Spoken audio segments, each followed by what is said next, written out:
سچائی اور دیانتداری کے ساتھ کاروبار کرنے والے سچے تاجر اور سچے سوداگر کی فضیلت۔ اسی طرح محنت اور مزدوری کرنے والوں کی فضیلت سے متعلق آج تھوڑی دیر گفتگو ہوگی۔ حضرت ابو سعید خدری رضی اللہ عنہ سے روایت ہے کہ رسول اللہ صلی اللہ علیہ وسلم نے فرمایا کہ پوری سچائی اور ایمانداری کے ساتھ کاروبار کرنے والا تاجر نبیوں اور صدیقوں اور شہیدوں کے ساتھ ہوگا۔ یہ ترمذی شریف کی روایت ہے۔ اس حدیث میں الصدوق اور الامین دونوں مبالغے کے صیغے ہیں۔ حدیث کا مطلب اور پیغام بالکل واضح اور روشن ہے کہ جو تاجر اور سوداگر اپنے کاروبار میں سچائی اور امانت یعنی دیانتداری کے پورے اہتمام سے پابندی کریں گے، قیامت اور آخرت میں وہ نبیوں، صدیقوں اور شہیدوں کے ساتھ ہوں گے۔ قرآن مجید میں اللہ رب العزت نے ارشاد فرمایا، وَمَن يُطِعِ اللَّهَ وَالرَّسُولَ فَأُولَٰئِكَ مَعَ الَّذِينَ أَنْعَمَ اللَّهُ عَلَيْهِم مِّنَ النَّبِيِّينَ وَالصِّدِّيقِينَ وَالشُّهَدَاءِ وَالصَّالِحِينَ وَحَسُنَ أُولَٰئِكَ رَفِيقًا، یعنی جو بندے اللہ اور رسول صلی اللہ علیہ وسلم کی فرما برداری کریں گے، اطاعت کریں گے، وہ قیامت اور آخرت میں ان مقبولین اور مقربین کے ساتھ ہوں گے جن پر اللہ رب العزت کا خاص انعام ہے، یعنی انبیاء، صدیقین اور شہداء اور صالحین کے ساتھ، اور یہ سب بہت ہی اچھے رفیق ہیں۔ تجارت اور سوداگری بڑی آزمائش کی چیز ہے۔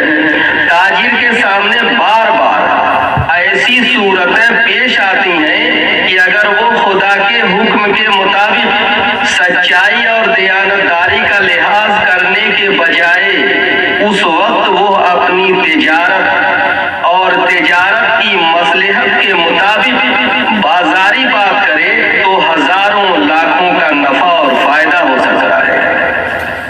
تو جو تاجر اپنی تجارتی مصلحت، نفع اور نقصان کو نظر انداز کر کے اللہ کے حکم کے مطابق ہر حال میں سچائی اور ایمانداری کی پابندی کرتا ہے، وہ خدائی امتحان میں بڑا کامیاب ہے۔ اور اس حدیث میں ایسے تاجروں کو بشارت سنائی گئی ہے، خوشخبری سنائی گئی ہے کہ قیامت اور آخرت میں وہ اللہ کے مقبول ترین بندوں یعنی نبیوں، صدیقوں اور شہیدوں کے ساتھ ہوں گے۔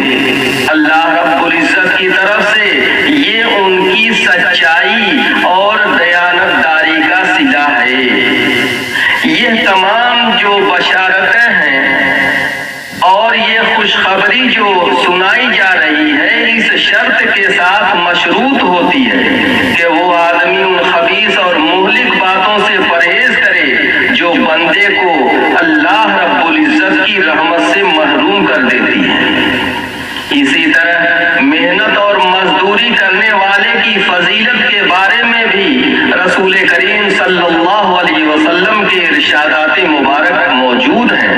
ان میں سے ایک حدیث حضرت مقدام ابن مادی کرب رضی اللہ عنہ سے روایت ہے کہ رسول اللہ صلی اللہ علیہ وسلم نے ارشاد فرمایا کہ کسی نے کبھی کوئی کھانا اس سے بہتر نہیں کھایا کہ اپنے ہاتھوں کی محنت سے کما کر کھائے، اور اللہ کے پیغمبر حضرت داؤد علیہ السلام اپنے ہاتھوں سے کام کر کے کھاتے تھے۔ یہ بخاری شریف کی روایت ہے۔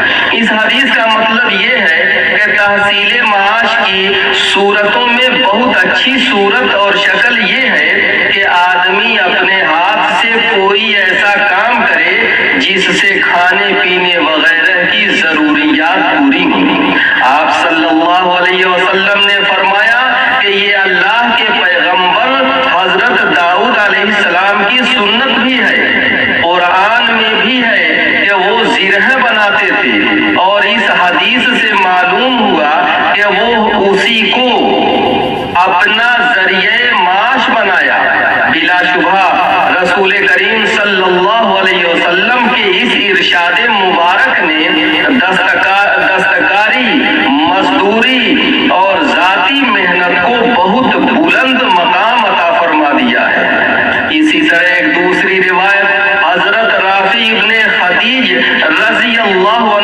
روایت ہے کہ رسول اللہ صلی اللہ علیہ وسلم سے دریافت کیا گیا کہ حضرت کون سی کمائی زیادہ پاک اور اچھی ہے؟ تو آپ صلی اللہ علیہ وسلم نے فرمایا کہ آدمی کا اپنے ہاتھ سے کوئی کام کرنا اور ہر تجارت جو پاک بازی کے ساتھ ہو۔ اس حدیث کا مطلب یہ ہے کہ سب سے اچھی کمائی تو وہ ہے جو خود اپنے دستے بازو اور اپنی محنت سے ہو، اور اس تجارت کی کمائی بھی پاکیزہ ہے جو شریعت کے احکام کے مطابق اور دیانتداری کے ساتھ ہو۔ کلو بیع مبرور جو فرمایا گیا ہے اس کا یہی مطلب ہے۔ اللہ رب العزت ہم سب لوگوں کو صحیح سمجھ کی توفیق